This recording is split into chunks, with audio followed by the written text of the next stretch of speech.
آج ہم سیکھیں گے حروف ساکن۔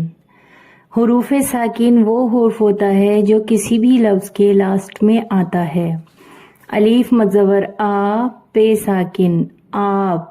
الف کو کھینچنے کے لیے مد لگایا جاتا ہے اور یہاں پر ہم اس کے ساتھ میں پے جوڑ کر پڑھ رہے ہیں۔ الف مد زبر آ، پے ساکن آپ۔ الف مد زبر آ، پے ساکن آپ۔ الف مد زبر آ، جیم ساکن آج۔ الف مد زبر آ، جیم ساکن آج۔ بار بار لکھنے کا یہی مطلب ہے کہ آپ بھی اسی طرح سے لکھیے اور زیادہ سے زیادہ مشق کیجیے اور یاد کیجیے۔ الف مد زبر آ، سین ساکن آس۔ الف مد زبر آ، سین ساکن آس آس آس۔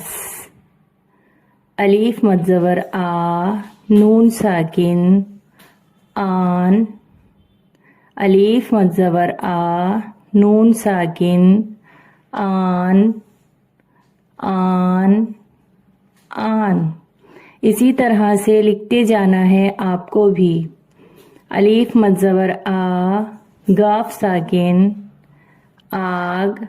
الف مد زبر آ، گاف ساکن آگ۔ اس طرح سے اور بھی بہت سارے لفظ ہیں جو ہم الف کے ساتھ جوڑ کر لکھتے ہیں۔ آڑ۔ الف مد زبر آ، ڑے ساکن آڑ۔ یہ دو حرفی لفظ بھی کہے جائیں گے اور اس کے ساتھ میں جو لفظ ساکن ہو رہے ہیں تو ان کو ہم ساکن والے حرف بھی بول سکتے ہیں۔ الف مد زبر آ، میم ساکن آم۔ الف مد زبر آ، میم ساکن آم۔ امید کرتی ہوں آپ کو سمجھ میں آیا ہوگا۔ پلیز آپ اسی طرح